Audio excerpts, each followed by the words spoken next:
Wuthering Heights കണ്ടു. It's based on a classic novel by Emily Bronte. It's a very classic love story. സിനിമയുടെ പറ്റി പറയുകയാണെങ്കിൽ ഈ സിനിമ കണ്ടിരിക്കാൻ ഭയങ്കര രസം. It's a visual treat. അങ്ങനത്തെ ഒരു കാം, ബ്യൂട്ടിഫുൾ, ഹോണ്ടിങ് അറ്റ്മോസ്ഫിയർ ആണ് സിനിമ ക്രിയേറ്റ് ചെയ്തിരിക്കുന്നത്. ആൻഡ് ഒരു 60% എനിക്ക് ഉറപ്പാണ് ഇത് സെറ്റാണ് ഡിസൈൻ ചെയ്തിരിക്കുന്നത്. ഇതൊരു രസമായിട്ട് ഒരു സെറ്റ് ഇട്ട് വെച്ചിരിക്കുന്നത്. ഒരു ബ്യൂട്ടിഫുൾ പ്ലേ കാണുന്ന ഒരു ഫീലാണ് കിട്ടിയത്. ആൻഡ് സിനിമാറ്റോഗ്രാഫർ ഡ്യൂൺ ബാബിലോൺ എന്ന സിനിമയുടെ സിനിമാറ്റോഗ്രാഫർ ആണ്. അദ്ദേഹം ഗംഭീര രീതിയിൽ തന്നെ വിഷ്വലി പ്ലീസിങ്, എസ്തെറ്റിക്കലി പ്ലീസിങ് രീതിയിലാണ് ഇതിന്റെ ക്യാപ്ചർ ചെയ്തിരിക്കുന്നത്. അതേപോലെ തന്നെ ഇതിന്റെ ഷോർട്സും ഓരോ ഫ്രെയിംസും ഭയങ്കര നമ്മളിങ്ങനെ വണ്ടർ അടിച്ചിരുന്ന് നമ്മൾ കണ്ടിരിക്കും. അങ്ങനെയാണ് സിനിമ വിഷ്വലി ഇതിനെ പ്രസന്റ് ചെയ്തിരിക്കുന്നത്. പിന്നെ ഈ സിനിമയുടെ മേക്കപ്പ് ഡിപ്പാർട്ട്മെന്റ്, ഈ സിനിമയുടെ കോസ്റ്റ്യൂം ഡിപ്പാർട്ട്മെന്റ് എല്ലാവരും അഭിനന്ദിച്ചേ പറ്റൂ. പിന്നെ സെറ്റ് ഡിസൈൻ ചെയ്ത എല്ലാവരും അഭിനന്ദിച്ചേ പറ്റൂ. എല്ലാവരും ഗ്രേറ്റ് വർക്കാണ് ചെയ്തിരിക്കുന്നത്. ഡയറക്ടർ, ഇനി ഈ പറഞ്ഞ എല്ലാ ടീമുകൾക്കും വലിയൊരു hats off for their hard work, for their conviction, എല്ലാത്തിനും. അതിനുശേഷമാണ് ഇതിന്റെ മ്യൂസിക്കും അതിന്റെ ഓരോ കമ്പോസിഷൻസും സിനിമയെ വളരെ രീതിയിൽ തന്നെ താങ്ങി പിടിച്ചിട്ടുണ്ട്. ഞാൻ ഈ സിനിമ കാണാൻ പോയതിന്റെ ഏറ്റവും വലിയ റീസൺ ഇത് കോഡാക് വിസ്റ്റാവിഷൻ ക്യാമറാസിൽ ഷൂട്ട് ചെയ്തുകൊണ്ടാണ്. ഇതുവരെ കോഡാക് വിസ്റ്റാവിഷൻ ക്യാമറാസിൽ ഷൂട്ട് ചെയ്ത ഒരു സിനിമ എന്നെ ഡിസപ്പോയിന്റ് ചെയ്തിട്ടില്ല.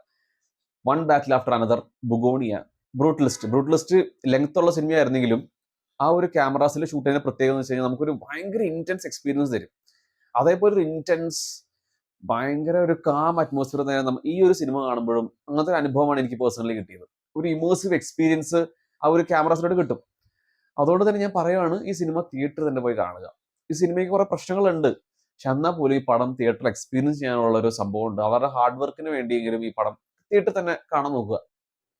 പിന്നെ അതിനുശേഷമാണ് ഇതിന്റെ പെർഫോമൻസസ്. മാർഗട്ട് റോബി, ഞാൻ കുറെ കാലത്തിന് ശേഷം മാർഗട്ടിന്റെ സിനിമ കാണുന്നത്. ആ ഒരു ഇന്റൻസ്, വൾണറബിൾ, ആ ഒരു റൊമാൻറ്റിക് ക്യാരക്ടർ വേറെ ലെവലായിട്ട് തന്നെ മാർഗട്ട് ചെയ്തിട്ടുണ്ട്.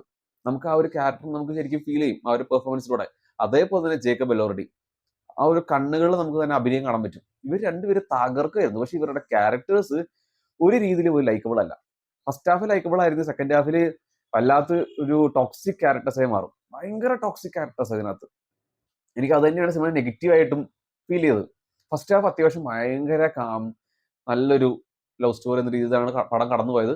പക്ഷെ സെക്കൻഡ് ഹാഫ് ആവുമ്പോൾ കുറച്ച് കുഴപ്പമില്ല. പക്ഷെ സെക്കൻഡ് ഹാഫ് കുറച്ച് കഴിയുമ്പോൾ കംപ്ലീറ്റ് ചീറ്റിങ്, ഒടുക്കത്തെ ഒരു പ്രാന്തമായ പ്രണയം എന്നൊക്കെ പറയില്ല, അങ്ങനത്തെ ഒരു പ്രാന്തമായ പ്രണയമാണ് ഈ സിനിമയിൽ കാണിച്ചു വെച്ചിരിക്കുന്നത്. അതുകൊണ്ട് തന്നെ സെക്കൻഡ് ഹാഫിന്റെ ഒരു അവസാനത്തെ നിമിഷങ്ങളൊക്കെ ഭയങ്കര മെസ്സി ആയിട്ട് മാറും. നമുക്ക് ആ ക്യാരക്ടേഴ്സിനോട് നമുക്ക് ഒന്നും തന്നെ തോന്നൂല.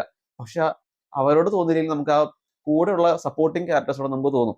കബി ആലുദ്ദീൻ ആക്കഹൻ എന്ന സിനിമയിൽ നമുക്ക് അഭിഷേക് ബച്ചനോടും പ്രീതി സിന്റയോടും നമുക്കൊരു വിഷമം തോന്നില്ലേ, ഒരു സഹതാപം തോന്നില്ല. അതേപോലെ ഈ രണ്ട് ഭ്രാന്തന്മാരുടെ ഇടയിൽ പെട്ടുപോയ രണ്ട് പാവങ്ങളുണ്ട് അതിനകത്ത്. അങ്ങനത്തെ ഒരു വല്ലാത്തൊരു സിനിമ തന്നെ. ഫസ്റ്റ് ഹാഫിന്റെ ആ ഒരു രീതി കണ്ടപ്പോൾ സെക്കൻഡ് ഹാഫ് ഇങ്ങനത്തെ ഒരു അവസ്ഥയാണെന്ന് തോന്നില്ല. ഒരു ടോക്സിക് ട്രാജഡി എന്ന് തന്നെ പറയാം. ഞാൻ ഇങ്ങനെ പറയുമ്പോൾ ആ ഒരു ക്ലാസിക് ബുക്ക് ലവേഴ്സ് ഒക്കെ ചിലപ്പോൾ എന്റെ തെറി പറയായിരിക്കും. പക്ഷെ ഇങ്ങനത്തെ ഒരു സ്റ്റോറി ഞാൻ വിചാരിച്ചില്ല ഇത്രയും വലിയ പോപ്പുലർ ആയത്. ചിലപ്പോൾ ബുക്കും സിനിമയും തമ്മിൽ വ്യത്യാസം ഉണ്ടാവട്ടോ. ബുക്കിന്റെ കുറെ വ്യത്യാസം വരുത്തിയിട്ടുണ്ടായിരിക്കും സിനിമയിൽ ചിലപ്പോൾ ബുക്ക്. പക്ഷെ എന്നാലും സ്റ്റോറി ഏകദേശം ഇങ്ങനെയൊക്കെ തന്നെയായിരിക്കും. പക്ഷെ എന്ത് വന്നാലും എനിക്ക് ചീറ്റിംഗ്, ടോക്സിസിറ്റി ഒന്നും വലിയ രീതിയിൽ കണക്ട് ആയില്ല. പക്ഷെ എന്തായാലും ടോക്സിക് സിനിമകൾ, ടോക്സിക് ലവ് സ്റ്റോറീസ് ഒക്കെ ഇഷ്ടപ്പെടുന്ന കുറെ പേരുണ്ടാവും. അവർക്കൊക്കെ എന്തായാലും സിനിമ വലിയ രീതിയിൽ അത്യാവശ്യം എൻജോയ് ചെയ്യുമായിരിക്കും. എന്തായാലും ബ്യൂട്ടിഫുൾ സിനിമ ലവേഴ്സ്, നല്ലൊരു പ്രണയം എന്നൊക്കെ കാണാൻ ഇഷ്ടപ്പെടുന്നവർക്ക് ചിലപ്പോൾ ഈ സിനിമ കണക്ട് ആവണമെന്നില്ല. അതുകൊണ്ട് എല്ലാവരും കപ്പ് ഓഫ് ടീ ആവണമെന്നില്ല ഈ ഒരു സിനിമ.